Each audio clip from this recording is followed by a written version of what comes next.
இளைஞர் சங்கத்தின் சார்பில் இங்கே சிறப்போடு நடைபெற்றுக் கொண்டிருக்கக்கூடிய இந்த கூட்டத்தில் கலந்து கொள்வதற்காக தாமதமாக வந்ததற்காக மருத்துவர் சின்னையா அவர்களும் நீங்களும் என்னை மன்னிக்க வேண்டுமாய் இந்த நேரத்தில் நான் உங்களை அன்போடு கேட்டுக் கொள்கிறேன்.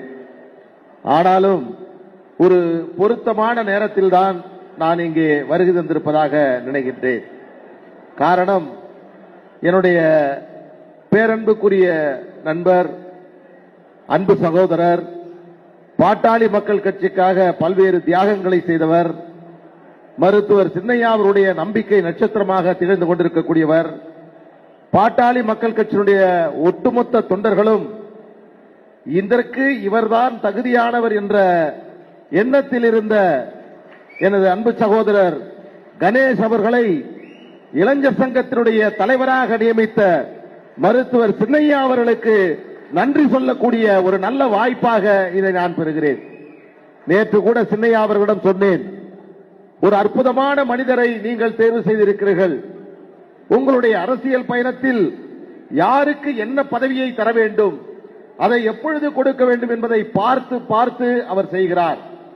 வள்ளுவன் சொல்வான், இதனை இவன் செய்வான் என்றாய்ந்து அதனை அவன் கண் விடல் என்று சொன்ன அந்த வள்ளுவனுடைய வாக்குகளை மருத்துவர் சின்னையா அவர்கள் நிறைவேற்றிக் கொண்டிருக்கிறார்.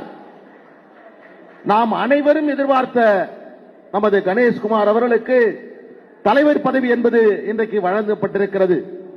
இந்த தருணத்தில் இந்த நிகழ்ச்சியில் எல்லோரும் கலந்து கொண்டிருக்கக்கூடிய இந்த வேளையில் என்னுடைய அன்பான வேண்டுகோள் என்னவென்று சொன்னால், கணேஷ்குமார் அவர்களே, இதுவரையில் நீங்கள் பல்வேறு பதவிகளை, பொறுப்புகளை பாட்டாளி மக்கள் கட்சியில் நீங்கள் இருந்திருக்கிறீர்கள்.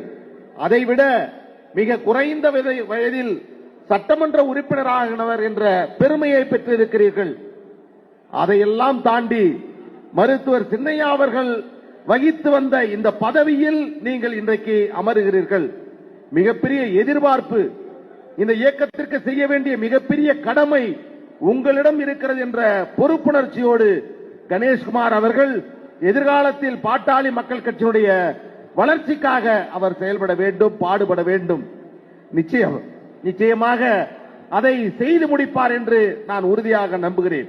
காரணம், நண்பர் கணேஷ்குமார் அவர்கள் அவர் ஒரு செல்வந்தர் குடும்பத்தில் பிறந்தவர், சின்னையா அவருடைய நம்பிக்கை பெற்றவர், எந்த பணிகளை கொடுத்தாலும் அதை சிறப்பாக செய்து முடிப்பவர். அதையெல்லாம் தாண்டி ஊடகங்களில் வரக்கூடிய விவாத நிகழ்ச்சிகளில் அனல் தெரிக்கக்கூடிய விவாதத்தை நடத்தக்கூடிய ஆற்றல் பெற்றவர்தான் அன்பு சகோதரர் கணேஷ்குமார் அவர்கள். அவரை நீங்கள் இன்றைக்கு பார்க்கிறீர்கள், ஆனால் அவருடைய தியாகத்தை நீங்கள் பார்க்க வேண்டும். பள்ளி பருவத்தில் பாட்டாளி மக்கள் கட்சியில் தன்னை இணைத்துக் கொண்டவர். 2013ஆம் ஆண்டு மருத்துவர் ஐயா அவர்கள் விழுப்புரத்தில் கைது செய்யப்பட்டு திருச்சி சிறையில் அடைக்கப்பட்ட போது அவரோடு திருச்சி சிறையில் சிறைவாசத்தை அனுபவித்தவர் தான் நமது கணேஷ்குமார் அவர்கள். தியாகத்திற்கு அவர் என்றைக்கும் அஞ்சியது அல்ல. உங்களுக்காக உழைப்பதற்கு, உங்களுக்காக போராடுவதற்கு தயாராக இருக்கிறார். சின்னையா அவர்கள் சொன்னதை போன்று கணேஷ்குமார் அவர்கள் ஒவ்வொரு பிரிக்கப்பட்ட மாவட்டமாக செல்ல வேண்டும். இளைஞர் சங்கத்தை வலுப்படுத்தக்கூடிய வகையில் மிகச்சிறந்த நிர்வாகிகளை அவர் நியமனம் செய்ய வேண்டும் என்று இந்த நேரத்திலே நான் கேட்டுக்கொண்டு, இந்த நிகழ்ச்சியில் கலந்து கொண்டிருக்கக்கூடிய உங்கள் அனைவருக்கும், இந்த நிகழ்ச்சியை ஒருங்கிணைக்கக்கூடிய இளைஞர் சங்க நிர்வாகிகளுக்கும் எனது மனமார்ந்த நன்றியை தெரிவித்து விடைபெறுகிறேன். நன்றி.